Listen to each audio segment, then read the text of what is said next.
Mes lectures à travers le net, et je suis un très passionné de la révolution algérienne pour le terme d'histoire. J'ai quelques questions. Vous me permettez peut-être 4 questions, mais ça serait. Ils sont intimement liés. La première, la nuit rouge de la Soumam. Quelques éclaircissements sur cette question. J'ai essayé de faire de la recherche sur cette question. Il n'y a rien, ça a été écrit sur ça. C'est une affaire de mœurs, on dit, mais rien de détail sur la question. L'affaire Milouza, on l'imputait à Mirouche, mais c'est avéré, c'est pas lui, c'est Mohamed Saïd qui était le colonel à l'époque. Troisièmement, la mort de Mirouche, Saïd Sardi et même d'autres l'imputaient à Boussou Boumediene au Mal. Les archives du côté français, si jamais vous les avez consultées, n'indiquent rien sur cette question, parce que, à mon avis, la réponse est chez les Français. Et j'espère qu'ils vont ouvrir l'archive pour nous révéler, mon Dieu, qu'est-ce qu'ils vont nous révéler. Oui, Et quatrième question, rapidement, pour ne pas... J'espère que vous les avez notées, parce que... La première, c'est l'année de la Souma, l'affaire Milouza, l'archive de la France, concernant la mort de Amérouche, rahmatullah alayh. Et la quatrième, je l'ai oublié, mais j'espère qu'elle va oublié, et c'est tant mieux. La nuit rouge de la Souma. Le premier responsable, donc la nuit rouge, c'est le capitaine. Il était adjudant, je crois, Sehmimi au Fadal. Sehmimi au Fadal était un très très modeste Algérien qui aurait travaillé dans le village de Pharaon, l'un des villages qui ont été ciblés. Et quand il est venu transmettre des instructions de l'ALN, FLN, disant aux villageois: il vous est interdit de vous associer avec l'armée française. Plus de contact avec l'armée française. Parce qu'il le connaissait bien. Ils l'ont méprisé. Il est revenu là. Deuxième élément, effectivement, vous l'avez mentionné vous-même, l'histoire de mœurs. Les femmes de ces villages-là fréquentaient des officiers, des soldats français, etc. Il faut donner. Peut-être la vraie explication, c'était que la vraie explication, c'est la mienne, elle n'est pas vraiment documentée, c'était le fief de Rabat. Un caïd qui avait déjà commencé à aider à la formation des groupes de Harki. Donc, pour décourager ceux qui auraient été tentés de prendre l'uniforme de Harki, on donne un exemple. Ça, c'est pour... Amérouche, là, était le responsable dans la vallée, donc il a assumé cette responsabilité, comme il a toujours assumé la responsabilité, y compris celle de la Belgique, alors que Mimi Fadal était directement le responsable. De la même façon que le premier responsable de... C'est pas Milouza, c'est Beni Ilman. Le premier responsable, c'est Abdelkader al-Bariki. Azil al-Bariki, sous le commandement du capitaine arabe à l'époque. Qu'est-ce qui s'était passé? Et c'était, bien sûr, sous la responsabilité du chef du wilaya, Mohamed Saïd, dit Sinassa à ce moment. À ce moment-là, Amérouche était encore en Tunisie. Et c'est quand il est revenu que je suis parti avec lui. Début, peut-être mai, juin 57. Qu'est-ce qui s'était passé? Quelques jours auparavant, des maquisards sont venus. C'était un fief de messalistes parce que les messalistes, les bellounistes, quand ils ont été décimés par Amirouche en tant que capitaine, du côté de Genzat, etc., les survivants, y compris bellounistes, sont allés du côté de Msila. C'était installé. Un fief de messalistes. Ils ont tué 3 de nos moujahidis. Et en représailles, le Qadr Barek est allé à Beni Ilman.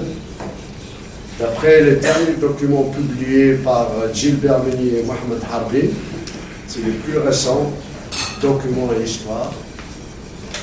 Il arrive, il réunit toute la population et il essaie de leur expliquer, de les faire rallier.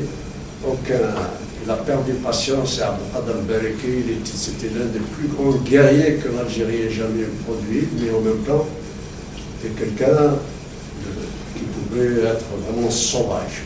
Il a ordonné le massacre de tout le monde, dans les 300 à peu près. Troisième question de Chesekine. Je comprends pas. C'est l'archive de la France concernant la mort du Amirouche. Est-ce que vous les avez à un moment donné, je ne vous cache pas que j'ai spéculé sur l'origine, la source des affirmations de Saïd Saadi dans son livre. Je me suis dit, c'est peut-être Léotard, l'ex-ministre de la Défense français, qui est très bon copain avec Saïd Saadi. J'ai dit peut-être que c'est Lyotard qui lui a fourni des informations qui permettent à Saïd Saadi d'affirmer ce qu'il a affirmé. Je dis peut-être, je spécule là-dessus. De mon point de vue, jusqu'à un nouvel ordre, la certitude est là, il a été trahi. Par qui? Je suis vraiment incapable de le dire. Notre wilaya a été infiltrée. Encore une fois, il suffit à l'armée française de savoir qu'Amérouche est parti vers la Tunisie pour qu'il soit cueilli. Parce qu'ils avaient leurs informateurs partis, en particulier dans ce fief des islamistes, des messalistes. Je me rappelle de la quatrième, très critique. C'est l'appréciation du colonel Amirouche vis-à-vis de Abbarantan et sa mort. Oui. Parce qu'on a lu beaucoup sur l'influence du crime Belkacem et de Sinas aussi sur Amirouche. C'est bien clair qu'il est prenait pour ses idoles un peu, oui. Mais les relations Amirouche vis-à-vis d'Abbarantan. Oui, elles ne sont pas réellement documentées sérieusement. Tout ce qu'on sait, à peu près, c'est que Abbarantan est un grand politique. S'il avait survécu, peut-être que l'Algérie n'aurait pas été là où elle est. Il faut faire ce qu'il a fait, donner des institutions à la Révolution. En 1956. Dès qu'il est sorti de prison en 1950, d'abord il a dit, ce que j'ai dit dans mon livre d'ailleurs, il a dit, mais c'est des fous de partir en guerre comme ça un 1er novembre 1954, des fous. C'est effectivement des fous. J'ai critiqué dans mon livre et dans la presse. J'ai écrit pas mal d'articles après la publication de mon livre et j'ai dit à un moment donné, c'est des fous. Des fous, parce que la révolution algérienne est la seule de l'histoire, à ma connaissance, à avoir commencé par une guerre civile. Il y a des guerres civiles dans toutes les révolutions, mais c'est après. Et pendant la révolution, et j'ai vécu ça, je vous jure, moi qui, comme vous savez, suis le fils d'un grand patriote, mon père, qui a passé toute sa vie dans les prisons et les tortures, etc. me rappelle comment le Messali était vécu, emporté dans la poche la photo de Messali avec sa chichia, etc. On a vécu dans le patriotisme, le messalisme, etc. Et puis en 1953, il y a la scission du parti.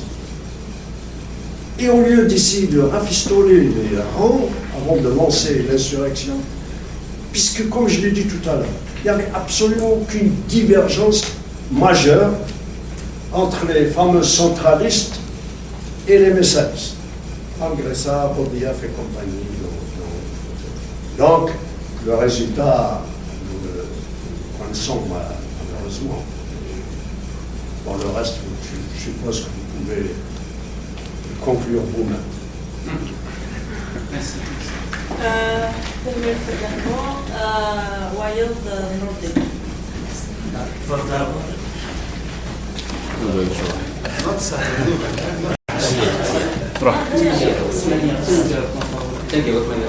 ساعة سين يستقسي يونو يستقسي ديك السين اسك الصح ميقارن إلا 1,5 مليون دو مور تاكيا ما تيسنات بغادو غاية ثاني زوار ديك مثلا تمسال تاكينا عبان رمضان إلا يونو سراجنا une conférence نا لي يحيى رشيد sur internet نتا il fait partie du groupe néolibéraliste. C'est un peu grave quand même parce que la guerre dans la guerre. Et Ben Ramadan est à mon avis une personnalité considérable dans le mouvement de libération contre le colonialisme français, dans la lutte contre le colonialisme français. Je peux considérer Ben comme la personnalité fondamentale, la principale personnalité qui a joué un rôle d'organisation, de construction et qui a inspiré la lutte. Je ne pense pas qu'il y ait quelqu'un d'autre de sa valeur à ses côtés. Il se trouve malheureusement qu'en luttant pour l'indépendance de l'Algérie, en organisant la lutte pour l'indépendance de l'Algérie, il a en même temps lutté pour l'Algérie arabe, pour la culture arabo-islamique. Il ne s'est pas contenté de cela. Il pouvait se contenter de cela, mais il a été jusqu'à donner des ordres, et des ordres venant de sa part, ce n'est pas quelque chose d'anodin, c'est quelque chose de grave. Donc il a donné des ordres d'éliminer, comme il vient de le dire, les berbéristes, au même temps que les contre-révolutionnaires et les missalistes. Je dis encore une autre fois que c'est une personnalité considérable, mais il y a cette ombre qui le poursuivra constamment et qui fera diminuer dans l'histoire. Est-ce que ça, Ben Ramadan, il a ordonné l'exécution des berbéristes, des contre-révolutionnaires? Pas à ma connaissance, c'est tel que je le connais à travers les documents, parce que je ne l'ai jamais rencontré personnellement. Ça m'étonne très fort. S'il ordonne l'exécution d'un berbère ou berbériste, ce n'est pas parce qu'il est berbériste, c'est sûrement parce qu'il est messaliste, ou alors traître. Il est impossible, dès que j'imagine, dès que je connais d'ordonner l'exécution de quelqu'un parce qu'il est berbériste. Ceci dit, il faut replacer un peu cette question dans le contexte de l'époque. J'ai apporté un élément qui permet peut-être de nous aider à comprendre la question.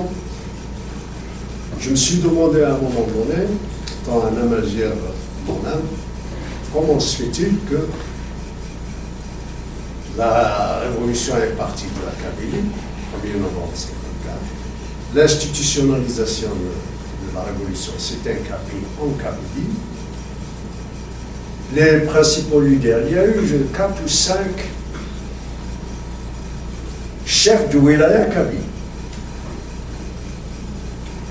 Et malgré ça, ni dans la déclaration du 1er novembre, ni au congrès de la Soumane, on a évoqué la dimension amazigh antérieure à l'arabo-islamisme, historiquement. Et j'ai posé cette question à Salem Chaker, en personne. Il est venu à Boston pour donner une conférence, 96 je crois. Et je lui ai posé la question. Il dit comment, tel quel, Et il m'a répondu, il m'a dit, vous savez, M. Adoui, j'ai posé exactement la même question à Aït Ahmed Hussein. Et Aït Ahmed Hussein, c'était un Amazir. C'est pour ça qu'il a été enlevé de l'os. Si vous voulez que je développe un peu le... Oui, l'os. L'os, l'organisation spéciale. Après le 8 mai 45, les massacres du 8 mai 45, les militants nationalistes ont dit c'est fini la politique. C'est maintenant la lutte armée. Ils ont créé le premier groupe armé en 1947, donc 2 années après l'OS, l'organisation spéciale. Quelquefois on dit aussi organisation secrète, mais en fait organisation spéciale. Et donc la question, donc, pour revenir à la question et Salam Chaker, donc, ayant posé cette question-là à Aït Ahmed Hussein, Aït Ahmed Hussein répond en kabyle, الناس نكون الوقت الناس وين يزقر البحر يسهل يغزار.